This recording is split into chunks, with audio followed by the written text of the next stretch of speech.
Morning, Bones. Morning, Padre. Got So, anything new on the table? well, I was thinking today we might just want to touch on some of the top subjects going on around the country and the the few hot topics that are taking place. Um, First of all, we've got back to our favorite politician, Gavin Newsom. Uh, Gavin is now giving government or taxpayer money to an NGO that he is affiliated with that's going to shut off water to several farms and cattle ranches in California. It's going to put them under. Wow. Uh, all I can say is only Gavin Newsom could do something like that to the California people. Yeah, it's $2.7 million dollars he allocated to this NGO that his name is tied to. Sounds like a little home cooking to me. Um, it's a $2.7 million taxpayer funded grant that was awarded to the Nature Conservancy. So they're looking at making a nature conservatory at the cost of several farms and cattle ranches that support the food in California. Yeah, why not make the needs of the people skyrocket so you take care of some bull crap? Right. Why not do that? Well, obviously, $2.7 million dollars into this NGO, it's not going to take that. And it's another one of those politician using an NGO to line his own pockets at the cost of his citizens. So Yep. there's, A typical move from Gavin Newsom. yep, there's your update on Gavin Newsom. Uh, what are we hearing out of Chicago, Bones? Um, Chicago, I think they're resisting the president's uh, move to try to put law and order in the street. They don't want the National Guard or anybody else coming into the city to make it safe for the people. Right. Um, Governor J.D. Pritzker actually signed an executive order stating that Trump would not be allowed to send in National Guard troops. Said he'll sue him if he sends them in.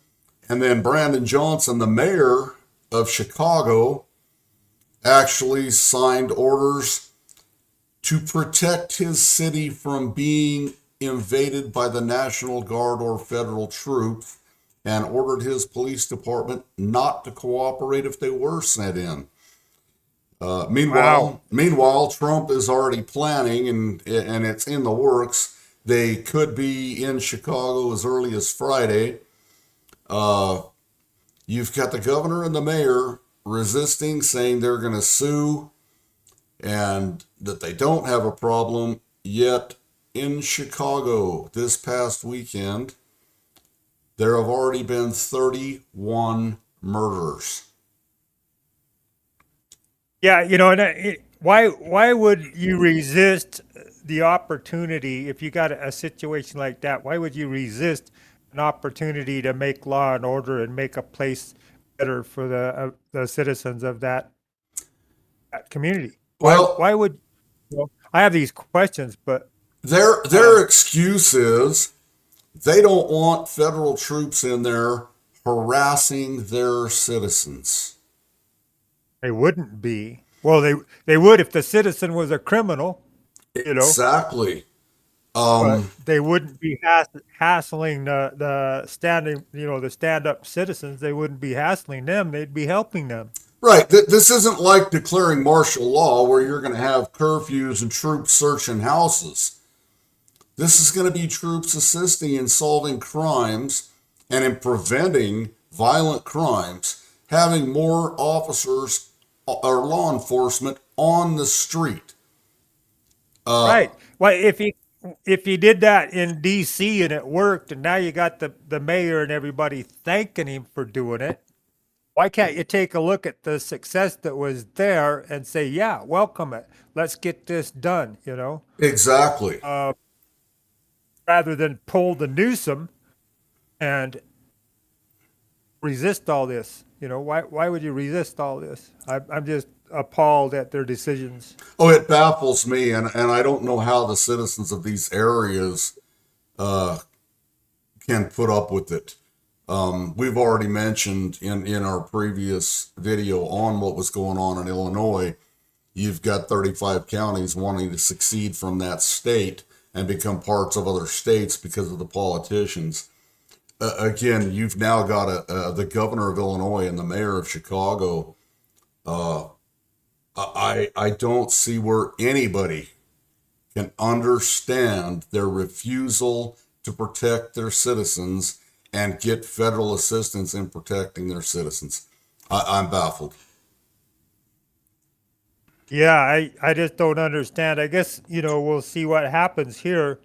Hopefully the plan can be executed in a manner where the people of Chicago get the streets back and get the peace on their streets, peace of mind, be more family oriented neighborhoods and things like that. I would hope that could happen.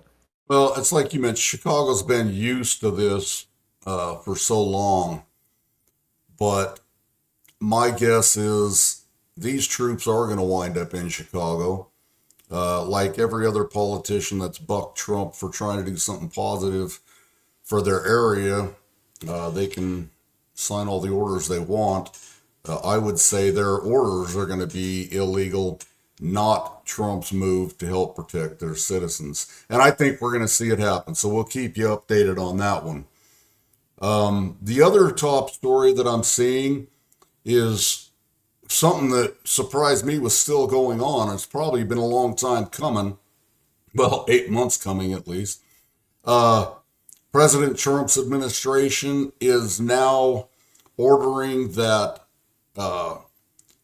all illegal immigrants that are in Section 8 housing are there illegally and they will not be getting funded. So there's going to be an audit of Section 8 housing. And in order to get government assisted housing, which is Section 8, in order to get government assisted housing, you're going to have to be a U.S. citizen.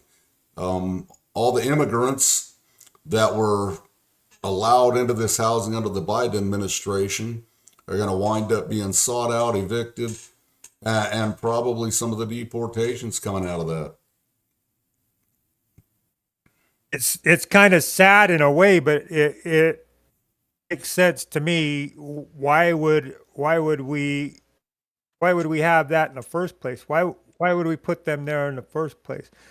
There are programs out there to help them if they wanted to get some of that.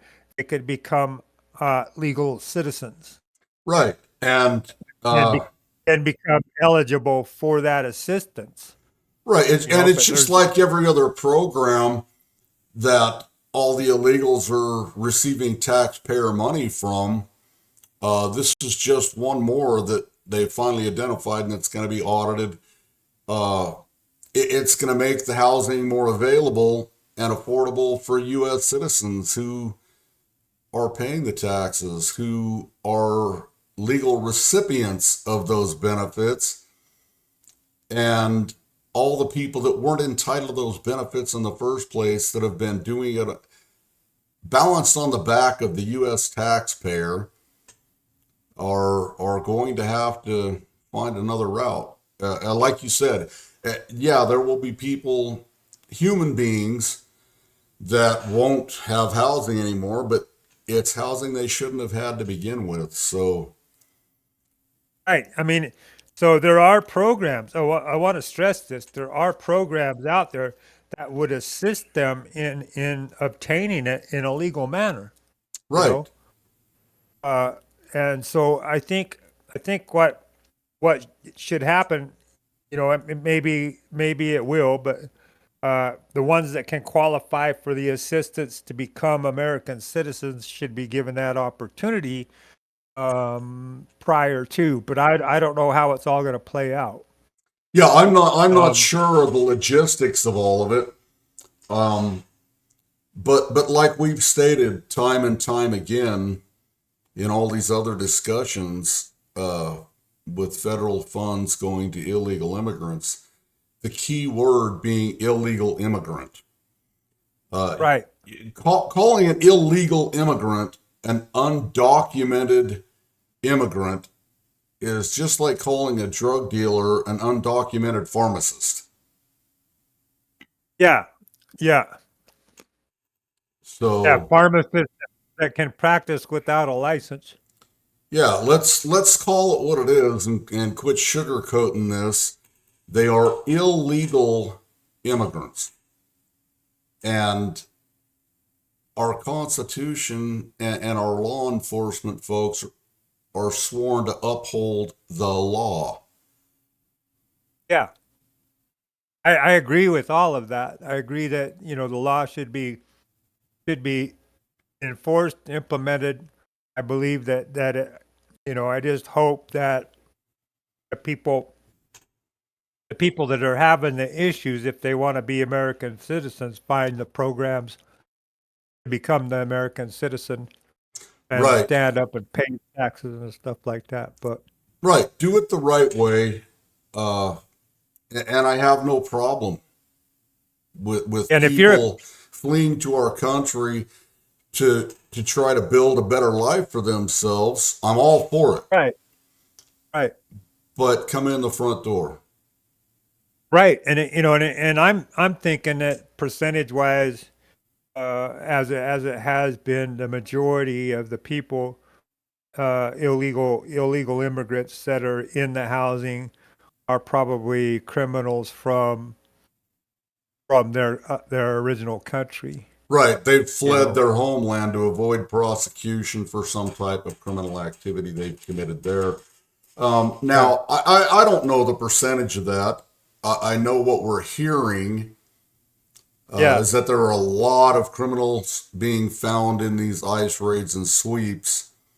Uh, I do want to say I'm sure there is a pretty good percentage of some folks that are really good people that maybe just didn't exactly, understand how to come through the front door, fled the exactly. country to try to find a better life for their families and to live right, but maybe they just didn't understand the process. And you're right, those folks should be granted some type of process to actually do it right and become legal citizens or have legal standing in the country.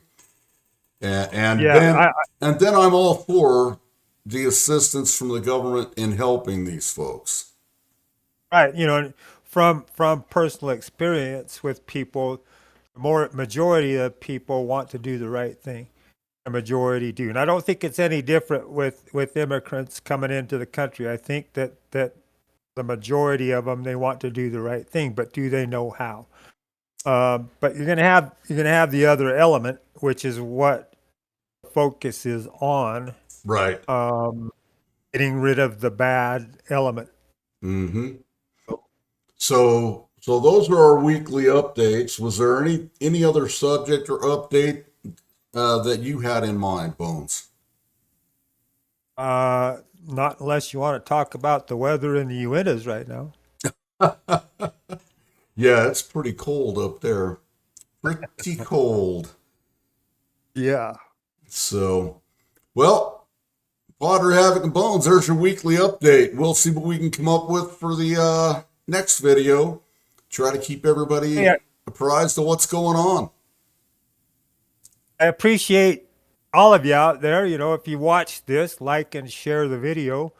Um, join us on all the other platforms and stay positive.